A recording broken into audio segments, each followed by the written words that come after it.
करने वाले अपराधी के साथ जिस तरह का सलूक होता है उसी तरह का सलूक आपके साथ होगा। इस बात को आप याद रखना। सम्मानित प्यारे भाइयों, ये प्रबुद्ध सम्मेलन है जहां दूसरी पार्टियां एक जाति को प्रबुद्ध बता के प्रबुद्ध सम्मेलन करने का काम करती है और बाबा साहब अम्बेडकर के संविधान में जो समता समानता की बात की गई है उस समता समानता को नीचा दिखाने का काम करती है। ये बताने का काम करती है कि देश में एक ही जाति एक ही धर्म प्रबुद्ध है और बाकी लोग प्रबुद्ध नहीं है। मैं आज ऐलान के साथ कहना चाहता हूं कि हमें अवसर मिला इस 75 साल में हमने भारत की कोई पोस्ट नहीं छोड़ी जिस तक हमने पहुंचने का काम ना किया हो। और ये हम सिर्फ आरक्षण के दम पे नहीं पहुंचे, अपनी मेहनत के दम पे भी पहुंचे हैं। ये भी किससे छिपा हुआ नहीं है। हाँ, एक बात तो जरूर है, एक पोस्ट बाकी है जो बाबा साहब अम्बेडकर का भी सपना था, जो मान्यवर काशीराम साहब का भी सपना था। इस देश में भी कमजोर वर्गों का प्राइम मिनिस्टर नहीं बना। मैं आपको बहुत विश्वास से कहता हूँ, आगरा का कर्ज लेके कहता हूँ, आगरा के भाइयों से वचन दे के कहता हूँ कि वो दिन भी आएगा कि जब बाबा साहब अम्बेडकर के विचारों का व्यक्ति प्रधानमंत्री भी बनेगा। और ये होगा कैसे? ये होगा ऐसे कि देश में लोकशाही है। लोकशाही लोकतंत्र का मतलब होता है जिनका वोट होगा उनका राज होगा, जिनका वोट होगा उनका राज होगा। यही लोकशाही का पैमाना है। और वो एक नारा ये है कि जिसकी इतनी संख्या वाली उसकी उतनी हिस्सेदारी। नारा यह है कि वोट हमारा राज तुम्हारा, नहीं चलेगा नहीं चलेगा। आप और कहीं मत जाओ। हम आगरा पे बात आज करेंगे, आगरा मंडल पे बात करेंगे, आगरा जिले पे आज बात करेंगे। यहाँ हमारे पास व्यापारी भी है, यहाँ हमारे पास शिक्षक भी है, यहाँ हमारे पास डॉक्टर भी है, यहाँ हमारे पास इंजीनियर भी है, यहाँ हमारे पास वकील भी है, यहाँ हमारे पास जज भी है। सब कुछ होते हुए भी बाबा साहब ने तो ये कहा था कि जिस समाज में 10 डॉक्टर, 10 इंजीनियर, 10 वकील तैयार हो जाएंगे उस समाज के अधिकारों को कोई छीन नहीं सकता है। लेकिन आज आप देखो किस तरह आपके अधिकारों को लूटा जा रहा है। छीना नहीं जा रहा है, लूटा जा रहा है। डकैती पड़ रही है आपकी नौकरियों पे, आपके रोजगारों पे, आपके बिजनेस पे, आपके साथ जुर्म जाति अन्याय हो रहा है। आज एक बहुत बड़े सज्जन उम्र में मेरे पास आए, मेरी तस्वीर लेके आए, मेरे सर पे हाथ रखा और एक बहुत बड़ी बात मुझसे कही और ये कहा कि मेरा आशीर्वाद आपके साथ है। मैं आगरा इसलिए भी आया हूं कि मैं आगरा के लोगों को पूछना चाहता हूं मैंने क्या गलत किया। आगरा के लोगों, मैंने वही काम किया जो मान्यवर साहब काशीराम ने किया। मैंने उनके अलावा कोई गलत काम नहीं किया। बाबा साहब अम्बेडकर ने जब वोट का अधिकार दिलाया तो ये नारा दिया कि आज मैंने रानी का पेट चीर दिया है, राजा बैलेट बॉक्स से तैयार होगा, आपकी वोट से तैयार होगा। और उन्होंने दल बनाया, उन्होंने इंडिपेंडेंट लेबर पार्टी बनाई। जब उससे भी समाज शासक नहीं बना तो उन्होंने शेड्यूल कास्ट फेडरेशन बनाया। जब उससे भी समाज शासक नहीं बना तो उन्होंने आरपीआई बनाई। जब आरपीआई बन गई उससे पहले ही बाबा साहब अम्बेडकर हम लोगों को छोड़कर चले गए। आरपीआई बन गई, मान्यवर काशीराम साहब आरपीआई के आंदोलन को आगे बढ़ाना चाहते थे।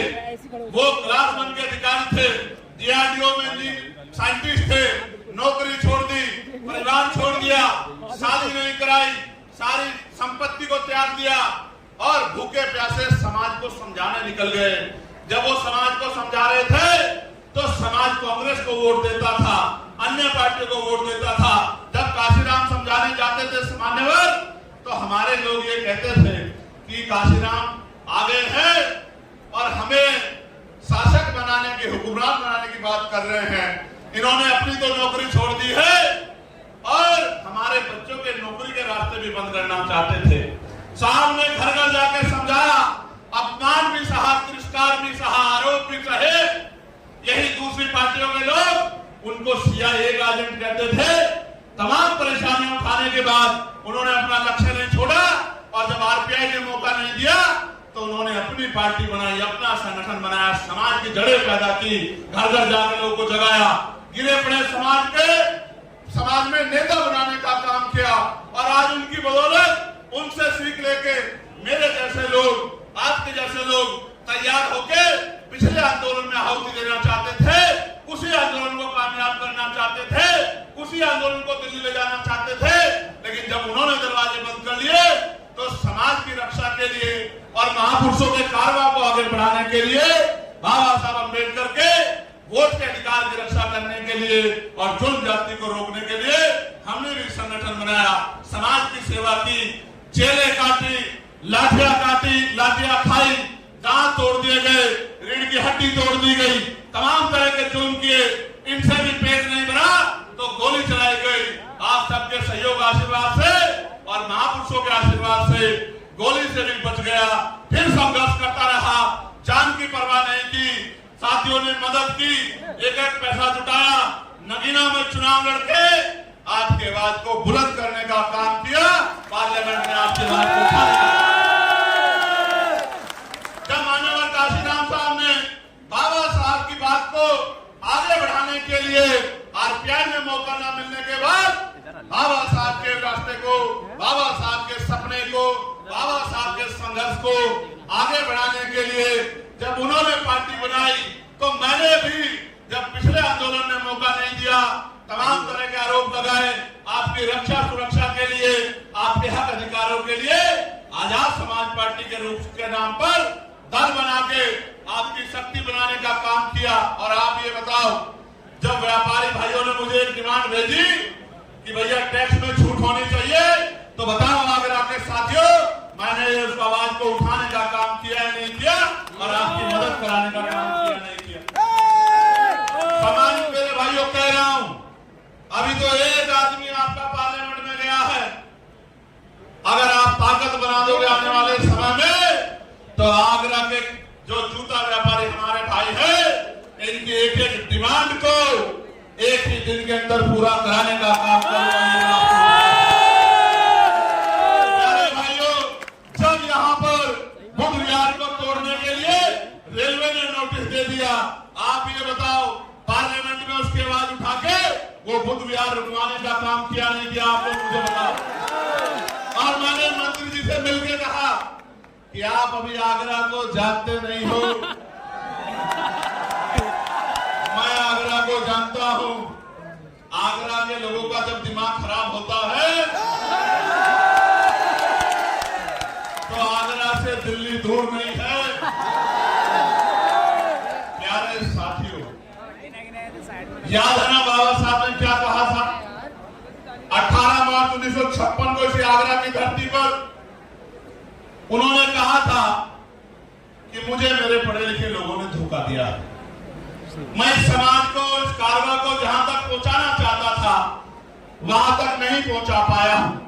और अपने बच्चों से अनुरोध करके कहा कि अगर आप इसको आगे नहीं बढ़ा सकते तो इसको पीछे मत जाने देना मेरे बच्चों। आज आप बताओ, कारवा आगे गया है या पीछे हटा? ईमानदार से बताओ।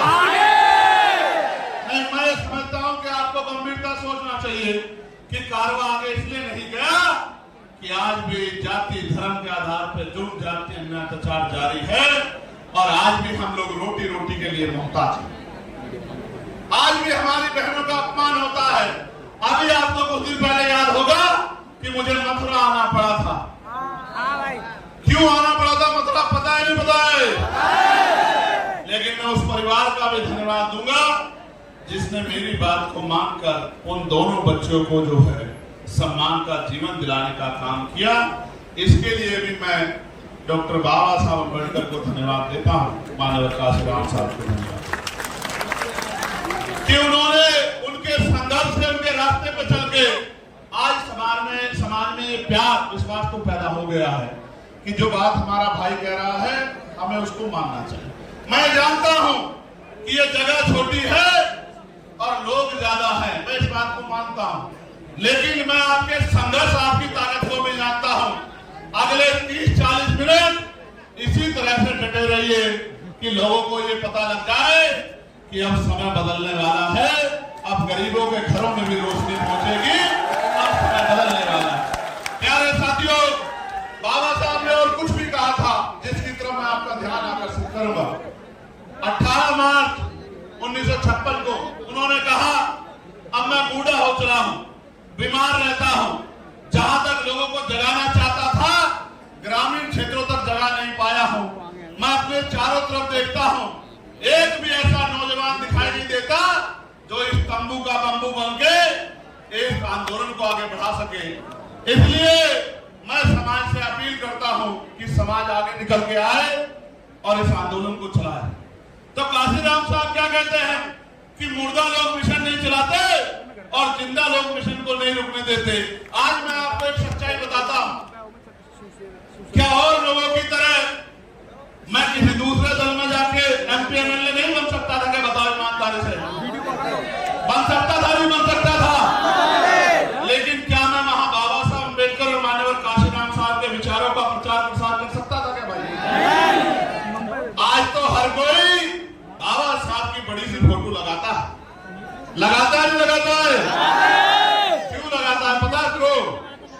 इसलिए लगाता है कि बाबा साहब के चाहने वाले ज्यादा हैं और आज ये बात घर घर तक पहुंच रही है, इसलिए बड़े बड़े फोटो लगाते हैं। लेकिन क्या बाबा साहब के विचारों पे भी चलते हैं क्या? अगर बाबा साहब के विचारों पे चलते तो महापुरुषों के नाम पे बने जिलों का नाम क्यों बदलते? आप अपने मन से सोच के देखो आगरा के मेरे साथियों, जो आपके सम्मान की लड़ाई करने की बात करते हैं, उन्होंने प्रमोशन में रिजर्वेशन पे किस तरह शेड्यूल कास्ट के लोगों का गला काटने का काम किया, ये भी किससे छिपा हुआ नहीं है। ये भी बात आपको याद रखनी चाहिए। सम्मानित साथियों, हम तो भाईचारा बनाने निकले हैं और आप मेरी इस बात पे गौर करना, इस बार जब बाबा साहब अम्बेडकर की जयंती आई थी और जयंती पे छुट्टी कराने के लिए पार्लियामेंट में संघर्ष करने का काम किसने किया बताओ? किसी और ने किया? अगर अकेला चंद्रशेखर इतनी लड़ाई लड़ सकता है तो अगर 10-20 चंद्रशेखर पार्लियामेंट में चले गए तो फिर सोचना क्या होगा मेरी बात का। आइए मैं बात आगे बढ़ाता हूं। मुस्लिम समाज के बड़े जिम्मेदार लोग बैठे हैं। अभी मेरठ में एक दरोगा जी ने एक गरीब की ठेली वाले को किस तरह पीटने का काम किया, वो किसी छिपा नहीं। और कल अलीगढ़ में क्या हुआ आपने नहीं देखा क्या? ये किसी के अंदर हिम्मत नहीं है बोलने की, बताओ मैं भी अन्याय पर चुप हो जाऊं क्या? बताओ तो आप बताओ, अगर किसी ने अपराध किया है तो उसको कोर्ट सजा देगा, उसको पुलिस सजा दे, उसको पुलिस गिरफ्तार करके ले जाएगी। क्या भीड़ के हाथ में उसको मारने के लिए छोड़ देना चाहिए? अभी तो आरोप भी तय नहीं हुए, पिछले कितने ऐसे आरोप लगे हैं और बाद में कोर्ट ने उस पूरे आरोप को गलत साबित करके उनको बाइज्जत बरी करने का काम किया है। वो बच्चे अपनी पर्ची दिखा रहे थे। ये जो बड़े बड़े मीट के कारोबारी हैं, आप ये फैक्ट्रियां पता करो कि ये मुसलमानों की है, दलितों की है, पिछड़ों की, आदिवासियों की है या 100 करोड़ अपर कास्ट के लोगों की, ये सारी मीट की फैक्ट्रियां है जहां दर जो है मीट का काम आगे बढ़ रहा है। उन बच्चों को किस तरह मारने का काम किया और ये मारपीट पुलिस की जानकारी में, पुलिस की सुरक्षा में हुई। जब रक्षक अपना काम छोड़ देगा तो फिर खाल उतरनी तो लाजमी है। आज बारातें रोकी जा रही है, आज आपके अधिकारों को लूटा जा रहा है। किसान भाइयों को कहा गया कि आपकी आमदनी दोगुना कर देंगे, आपको सब्सिडी देंगे, यूरिया में जो वजन होता था वो कम कर दिया, पैसे बढ़ा दिए, डीएपी में पैसे बढ़ा दिए और तमाम जगह लाइन लगती है।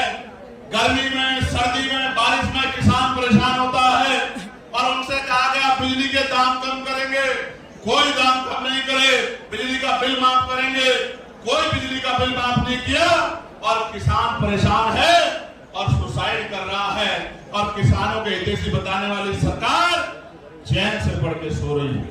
नौजवानों से वादा किया कि आपको रोजगार देंगे, आपको स्किल डेवलपमेंट करेंगे, आपको तरक्की देंगे, लेकिन आप ये बताओ उत्तर प्रदेश में कोई एक भर्ती ऐसी बताओ जिसमें घोटाला ना हुआ।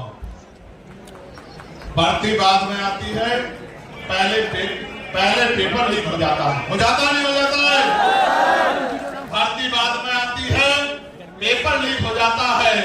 पेपर लीक जहां नहीं होता वहां नकल होती है, और नकल से भी बच जाए तो फिर आरक्षण घोटाले होते हैं, जैसे 69,000 शिक्षक भर्ती में हुए हैं कि 20,000 पाल, प्रजापति, कश्यप, बघेल, सैनी, मौर्य, साक्य, कुशवाहा, बिंद, राजभर, केवट, मल्ला, गुर्जर, कुर्मी, यादव, जाट, तमाम पिछड़े वर्ग के बच्चों के नौकरी को लूटने का काम इसी उत्तर प्रदेश की सरकार ने किया। प्यारे भाइयों, बहनें सुरक्षित नहीं है। अखबार पढ़ के देखो, आज इस मंच में बहुत सारी बहनें बैठी हैं। एक बार मेरा सामने से हट जाओ। आज इस मंच में इतनी सारी बहनें बैठी हैं, एक बार मैं बहनों से कहूंगा जरा हाथ ऊपर एक बार खड़ा कर ले। ईमानदारी से बताओ, क्या आज महिलाएं बहनें सुरक्षित है उत्तर प्रदेश में? आज बहनें सुरक्षित नहीं है। अखबार पढ़ लो, रोज किसी बेटी का रेप, हत्या होती है, किसी को मार के लटकाया जाता है। आप ये बताओ, ये कैसा सुशासन है जिसमें गरीबों की बच्चा सुरक्षित नहीं है? मैं आज आपसे कह रहा हूं, ऐलान करके कह रहा हूं, डंके की चोट पे कह रहा हूं, एक बार मौका मिलने दो। अगर किसी गरीब की बच्ची की तरफ किसी ने आंख उठा के देख ली, फिर मुझसे सवाल करना कि चंद्रशेखर भाई ये कैसे होगा? जैसे प्रयाग साहब कहते थे कि मैं तब उस प्रदेश को सुरक्षित मानता हूं जिस प्रदेश में रात के अंधेरे में भी महिलाएं कुछ मील तक अकेले घूम आए। यहाँ तो आप घर में सुरक्षित नहीं है, बाजार में सुरक्षित नहीं है, ट्रेनों में सुरक्षित नहीं है, सार्वजनिक स्थलों में सुरक्षित नहीं है। और तरक्की कहते थे महिलाओं की तरक्की करेंगे, 5 किलो अनाज पे लाके रख दिया कि ये अनाज के चक्कर में रोजी रोटी को भूल जाए, शिक्षा को भूल जाए, रोजगार को भूल जाए, अच्छी अस्पताल व्यवस्था को भूल जाए। कल ही मैंने देखा बलिया में शर्म से सर झुक गया, एक बहन को खुले में डॉक्टर नहीं है, नर्स नहीं है, प्रसव पीड़ा हुई, खड़े खड़े उसको जो है उसकी डिलीवरी हुई, दूसरी महिला उस बच्चे को खून में लथपथ बच्चे को लेके बैठी है। ये व्यवस्था दी है इस सरकार ने। इस गरीब, किसान, पिछड़ा, दलित, मुसलमान विरोधी सरकार को उखाड़ के फेंकने के संकल्प को लेकर मैं आगरा आपके बीच आया हूं कि अब आपको कमर कस लेनी चाहिए। अब ज्यादा दिन नहीं देने हैं। 2012 से और 2027 तक 15 साल बैठते हैं।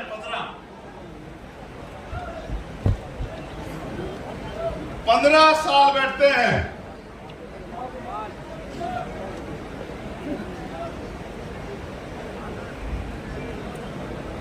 कितने साल बैठते हैं? कितने साल बैठते हैं? राम जी का वनवास भी 14 साल का था। आप तो 12 साल पहने आई हो और कितने दिन में वनवास रखोगे ये सोच लो। 15 साल हो जाएंगे और 15 साल में जिन वर्गों पे सत्ता नहीं होती, ना उनको नौकरी मिलती है, ना रोजगार मिलता है, ना अधिकार मिलते हैं, ना जुल्म जाति उन पर रुकती है। काशीराम साहब कहा करते थे, जिनकी सत्ता नहीं होती उनकी बहन बेटियों पर अत्याचार होता है, उनकी बहन बेटियों पर जुल्म होता है। जिनकी सत्ता नहीं होती उनकी तरक्की के रास्ते रुक जाते हैं। आज आप महसूस करके देखो कि क्या हो रहा है। तमाम निजीकरण हो रहा है, सारी सरकारी नौकरियों को खत्म किया जा रहा है। सरकारी नौकरी खत्म हो जाएगी तो शेड्यूल ट्राइब बैकवर्ड के लोगों को आरक्षण नहीं देना पड़ेगा। सोची समझी साजिश के थ्रू सब कुछ हो रहा है। आप महसूस करके देखो, सरकारी नौकरी मिलती थी तो परिवार सुरक्षित हो जाता था। आगे सरकारी नौकरी नहीं आएगी, फिर क्या करोगे? मेरे वाल्मीकि समाज के भाई तख्तियां उठा के दिखा रहे हैं। आज मजबूरी में 7,000 रुपए, 9,000 रुपए, 11,000 रुपए, 15,000 रुपए काम लेते हैं। पहले 500 दिन कच्चा रखते हैं, 500 दिन काम करने के बाद संविदा पे लाते हैं और 5-7 साल बाद संघर्ष करा के अगर वो जिंदा बच जाए उन्हीं को पक्का करते हैं। ये जो अन्याय हो रहा है निजीकरण के नाम पे, संविदा के नाम पे, ठेकेदार के नाम पे, मैं आपको विश्वास दिला के कहता हूं कि सारे संविदाकर्मी भाइयों को पक्का करने का काम करेंगे। और आपके लिए इस कच्ची नौकरी को जो सफाई कर्मचारी काम शेड्यूल कास्ट शेड्यूल ट्राइब के लोग करते हैं, बैकवर्ड के लोग करते हैं, इस सफाई कर्मचारी की नौकरी को पक्का करने का काम करेंगे। इस बात का मैं आपको विश्वास दिलाता हूं।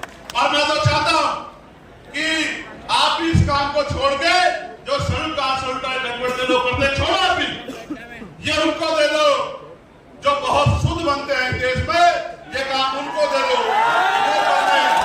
आप लोग डॉक्टर बनो, आप लोग इंजीनियर बनो, आप लोग वकील बनो, आप लोग जज बनो, आप लोग IAS IPS बनके, विधायक सांसद बनके देश की पॉलिसी को चलाने का काम करो और देश के गरीबों को न्याय दिलाने का काम करो। मुस्लिम समाज के भाई बैठे हैं, पिछड़े वर्ग के लोग बैठे हैं, मैं आपसे भी पूछना चाहता हूं, आपको नहीं पता है कि जब सत्ता नहीं होती क्या होता है? देखो, बिजली के दाम कौन तय करता है बताओ? कौन करता होता है? सरकार। पानी के दाम कौन तय करता है? सरकार। पेट्रोल डीजल के दाम कौन तय करता है? सरकार। अच्छे स्कूल कहां बनेंगे कौन तय करता है? सरकार। अच्छे हॉस्पिटल कहां बनेंगे कौन तय करता है? सरकार। एम्स कहां बनेगा कौन तय करता है? सरकार। मेडिकल कॉलेज कहां बनेगा कौन तय करता है? यूनिवर्सिटियां कहां बनेगी कौन तय करता है? किस डिपार्टमेंट में वैकेंसी आएगी कौन तय करता है? इंडस्ट्रियल एरिया कहां लेगा कौन तय करता है? किसको टैक्स लगाना है, किसको छूट देनी है कौन तय करता है? जब सब कुछ सरकार करती है तो आप ये समझो कि पिछले 15 साल से 27 में आप लोग सत्ता से बाहर हो, तो फिर जुल्म ज्यादती नहीं होगी तो आपके साथ क्या है?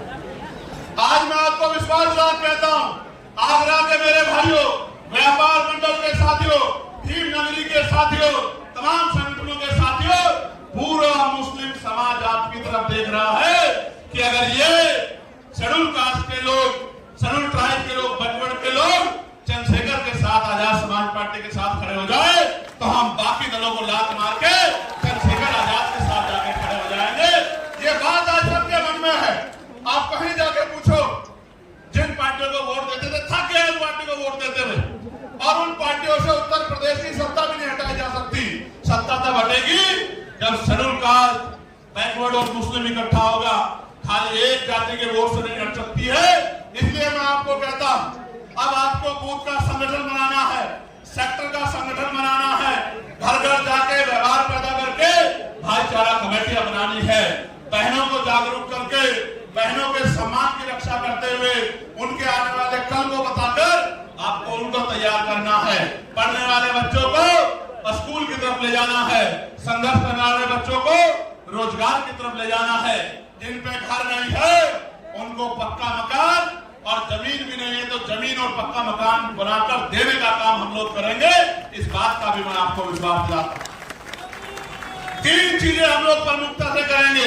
पहली, समान शिक्षा पॉलिसी लागू करेंगे कि राष्ट्रपति या हो मजदूर किसान की संतान, सबको शिक्षा एक समान, एक ही क्लास होगी, एक ही सिलेबस होगा, एक ही टीचर होगा।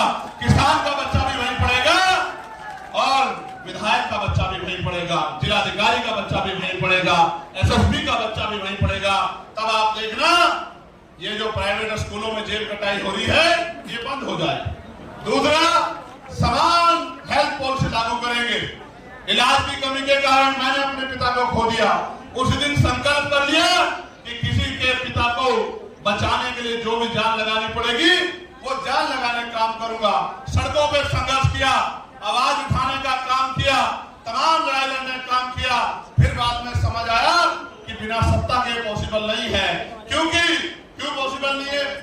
इसलिए पॉसिबल नहीं है कि जिनको ये पॉलिसी बनानी है उन्हीं के तो स्कूल हैं, नेताओं के तो स्कूल हैं, नेताओं के तो कॉलेज हैं, नेताओं के तो हॉस्पिटल हैं, तो वो अपना नुकसान क्यों करेंगे?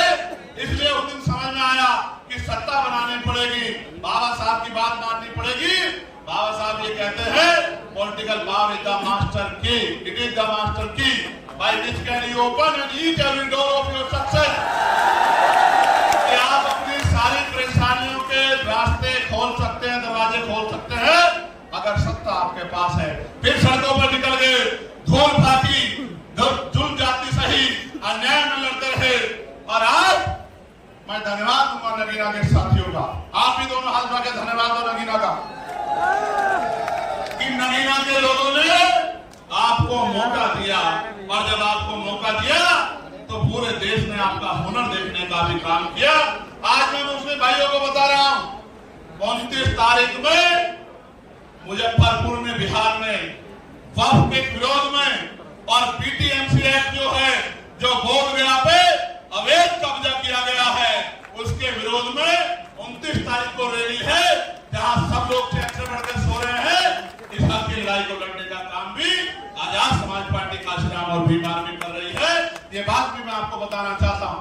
हालांकि ये सच है कि मेरे पिताजी मुख्यमंत्री नहीं थे, मेरी माँ मुख्यमंत्री नहीं थी, और अच्छा भी है नहीं थी, वरना आप कहते कि ये तो चम्मच वाला है। मैं आपको कहना चाहता हूँ, ना मैं चम्मच वाला हूँ, ना आपको चम्मच वाला बनने दूंगा। आपको भी मान सम्मान की जिंदगी मिले, आपको भी रोजगार मिले, आपकी भी ताकत बढ़े, इसके लिए हम लोगों को संघर्ष करना पड़ेगा। प्यारे साथियों, आप मुझे बताओ, क्या इस लड़ाई को हमें कामयाब करना चाहिए, नहीं करना चाहिए? करना चाहिए। दोनों हाथ उठा के बताओ जोर से। करना चाहिए। करना चाहिए, नहीं करना चाहिए? क्यों करना चाहिए, इस बात को भी समझो। जब तक हम पे ताकत नहीं बनेगी, थाने कचहरियों में हमें न्याय नहीं मिलेगा, अधिकारी कर्मचारी हमारे नहीं सुनेंगे, जो पॉलिसी हम लोग बनाएंगे वो पॉलिसी आप तक नहीं पहुंचेगी, उनका लाभ आपको नहीं मिलेगा। हर पॉलिसी को लेने के लिए आपको रिश्वत देनी पड़ेगी।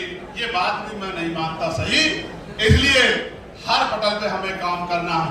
तो आगरा के मेरे साथियों, इस पूरे आगरा मंडल के साथियों, जो आप यहाँ पहुंचे हैं और इतनी बड़ी संख्या में